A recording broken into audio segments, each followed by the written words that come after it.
All right, last night, people probably wish they were watching Mr. Mercedes instead of watching the football game between the Eagles and the Cowboys. It had a weird feel. It had like a fourth game of the preseason feel, didn't it? Like they're trying out different things, and the nobody seems to really bowl. care.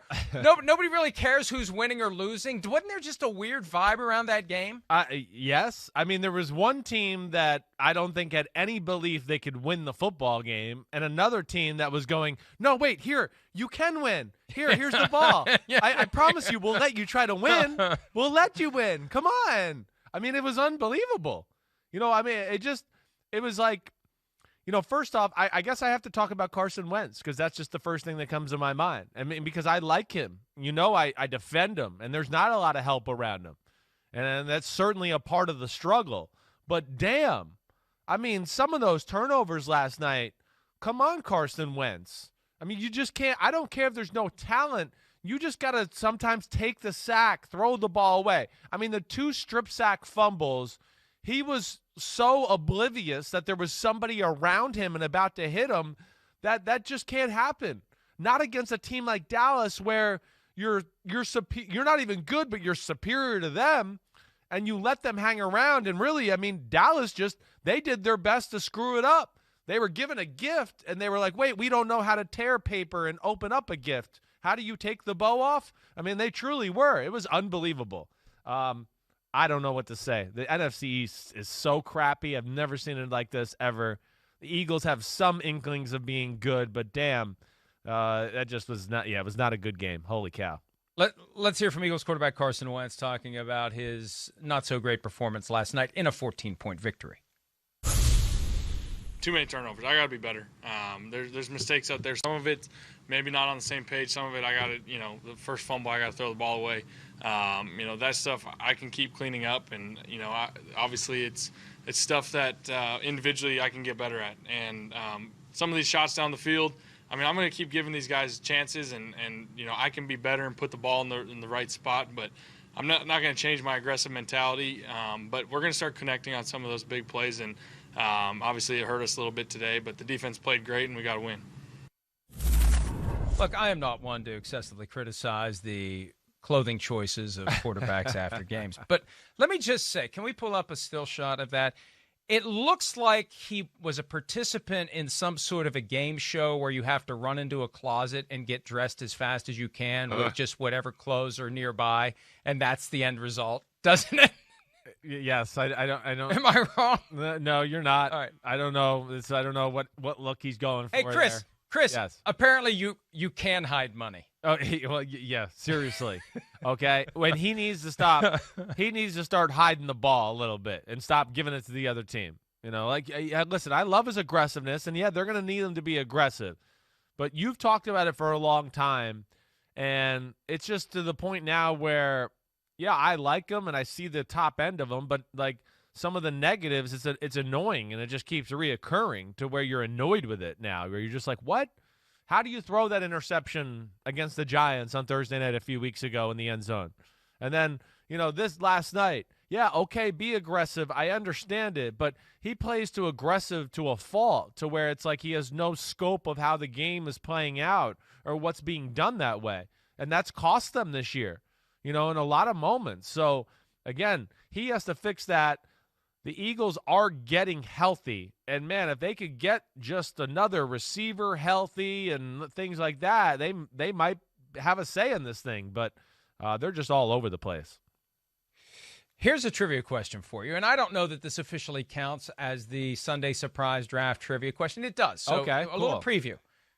Last night, Carson Wentz threw his 10th career interception on a ball into the end zone. That's tied for the second most since he entered the league in 2016. Who has more interceptions on balls thrown into the end zone since 2016? Well, I mean, the answer, I think of Jameis Winston. I mean, is that right? That's a safe answer for anyone. Yeah. When it comes to the category of interceptions, but no, it's Phillip Rivers. Oh. Phillip Rivers has 11. Yeah. And Ben Roethlisberger has 10. And Roethlisberger just picked up 2 against the Titans last week. Remember those? You're right. You're right. Yeah. Yeah, it has to be. Listen, the Eagles, there's no room for error. And if they want to get healthy and maybe win a playoff game or have a say, he can't continue to play that way and put his team in those positions. I mean, it's just doing too much at times, so where he's got to rein it in and play the position a little more true to form. And like we always talk about, just have a feel for the other team you're playing and where the game is at. That's how they lost week 1 to Washington. They couldn't do anything, and he made stupid mistakes there and got them jump-started, and that's why they won that game. Ben DiNucci was 21 for 40, 180 yards, no touchdowns, no picks, 2 lost fumbles. He'll be back on the bench, assuming that Andy Dalton is cleared for the Steelers coming to town this weekend. And it's always a special game when the Steelers and the Cowboys play, and it will still be a special game. But the Cowboys are just so bad right now, and it felt like they had a chance to win. They led for a while. I thought they were going to cover.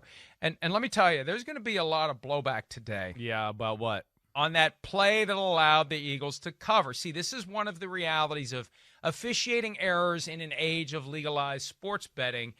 Even though it didn't affect the outcome of the game, that 7 points scored in lightning strike fashion when there was a fumble and Vinnie Curry of the Eagles was on the ground with the ball, and he was clearly contacted by a Cowboys player. But did he clearly have possession? That's where it was dicey. I thought when you apply common sense to what you see, yes, he did. And this is where the NFL can be a little hyper-technical in its requirement of clear and obvious evidence. I remember when Dean Blandino was the head of officiating, there was a play, I think it was a Bears-Seahawks game, where there was a punt that came down, and the question was, did it touch the leg of the player on the return team, therefore making it a live ball? Right. And even though you couldn't actually see the ball touch the leg, you saw enough of a change of direction that it touched something. Blandino's explanation was, we must have visual evidence. At the time, the standard was indisputable visual evidence. Same idea, just different words. Right. We must see it with our eyes. So if you don't see the ball hit the guy, if the angle is the ball goes behind the leg and then jumps in a different direction, that's not enough. Well, that doesn't make any sense. Well, I think that same mindset was applied last night because you couldn't actually see the ball in the possession, even though from watching football for years that Vinnie Curry had that ball. Well, yeah, but this is that's why I think they made that call. I get that. I guess this is where I don't have a problem with the ball still being called loose, because within that scrum of when he had it pinned on his right thigh and then it kind of came up into his belly, but I didn't really think he had it like locked away and secure.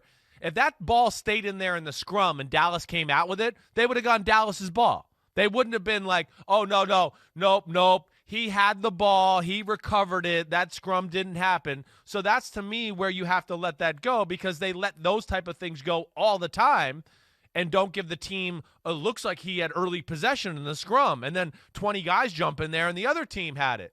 So if you're going to let it play out that way, then you need to, I mean, I guess what I'm saying is, you know what I'm saying. You got it. Yeah, and the end result is this. They were not going to overturn whatever the ruling on the field was. There wasn't enough evidence either way to show that a decision of possession or no possession was incorrect. Hi, I'm Mike Tirico, and thanks for watching. Make sure to hit subscribe for the latest news and highlights from NBC Sports.